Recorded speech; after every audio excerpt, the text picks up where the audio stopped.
खुरुमजरी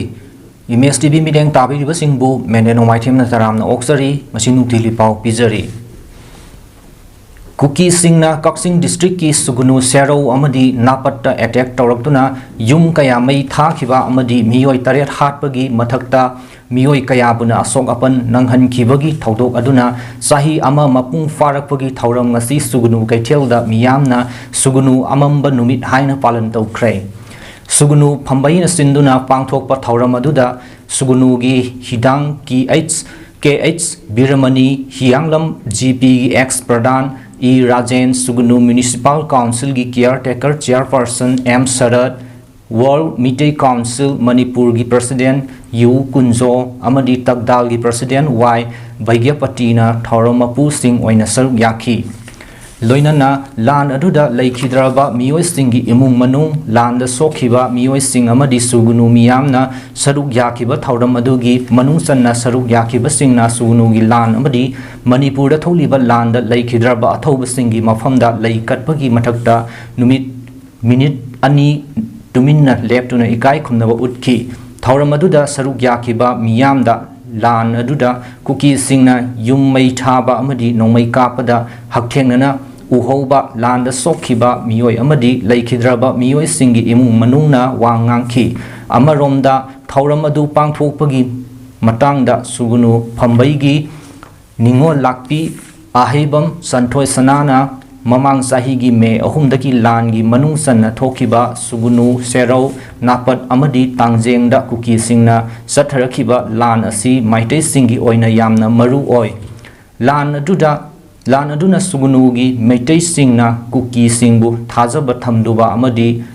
पुक फदोकनुबना अवाबा मायोकनै हाइबा अदु पारा अमदी तंबीरे हाइरिबा लान अदुना माइतै अखोइसी पुन्ना थबक तौबगी तंगाई फदे हाइबा अदुसु ताकली मरम असिना अखोइगी तुंगी मिरोलना ngasi अखोइ हौजिक थेंगनरिबा अवाबा कया मायोक नरक्तनबा अखोइगी फुरुपकी ओइबा अपुनबा मित्येंगदा थबक तौबा चंगी मसिगिदमा नुपी नुपा अहल नहा खाइदना माना ngamjaba मवोंगदा फुरुप कन्ननबा करीगुंबा थबक खरा तौबा चंगी लोइनना हौजिकसु सुगुनु सेरोगी एरियादा मखाताना कुकी सिंगना अमुक हन्ना अटैक तौनबा होनरकपा याबगी ममी अमा तारिबा असिसु अखोइ पुनमकना अमत्ता ओइना थेंगनबा सेम साबा मथौ ताइ हाइखी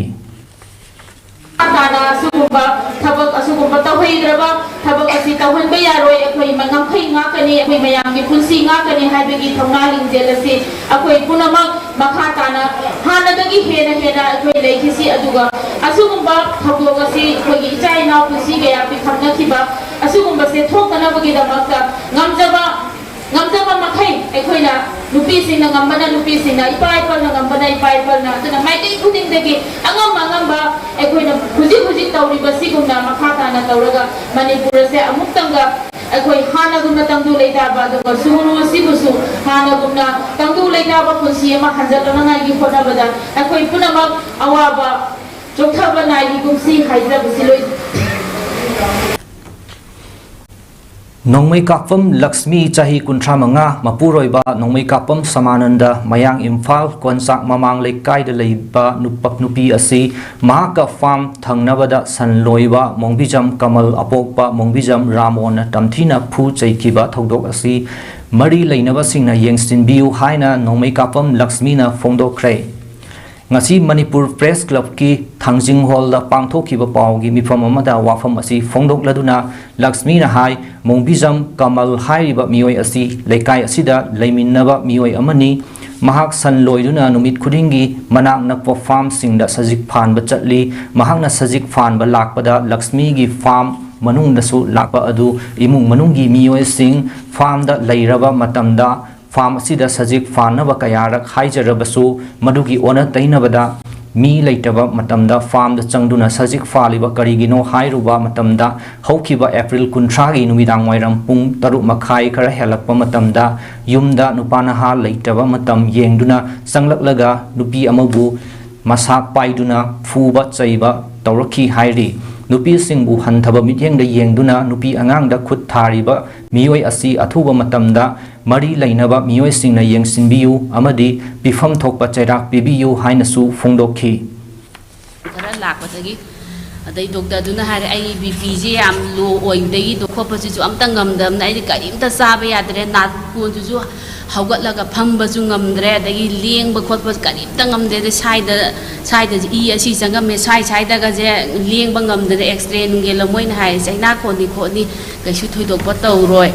फनी खोनि ने दुम हाय दे मिटसिजु पी तारगा कोइगी पांग बंगम दबिद मथंद तुमिना ले दु पी और ताबिद मोइना मिट की हिदा आई ड्रॉप का कई पीरे अद अदुमाइना लायेंग बिरे कैसु तौरोय नुमिनी हुमनी सुबगी तांग अनि सिना मान हायरे कैसु थदा हाइनाद्रे नोमा इमाना थौदोक थोकदबगी नुमित सिदा इनेम पोक्सिना लबुक्ता लौ पेंगबा कुंगी टाइमिंग दा हाइबा victim मोइबु नुपासिना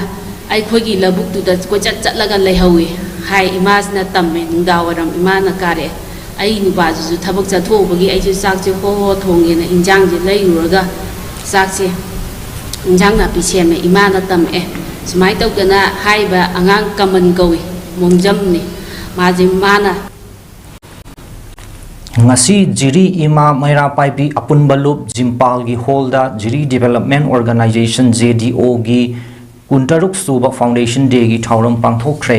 thauram du da E Dewan Singh president JDOL Bimola Devi president PH Gyanendra Singh president UJYL Y Sumati Devi president Kada Amadi TH Thanil Singh president MSU district committee na presidium members oina dice the funky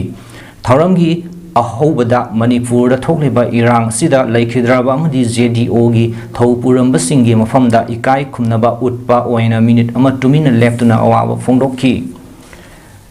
matung invitees singna wa ngakibada JDO na ngasi fawbada tauramba thabak thauram kaya gi matangda panki loinana hauzik manipur da thokliba lan asida aikhoina kari karamba firep loduna mahosagum santi hanjinduna chaukat palamdam ama puraknaba khotna ningbagi wakhalon kayagi matang su phongdok nakhi thauranga mari lainana special invitees singda achamba khudol pot sing piduna ikai kumnaki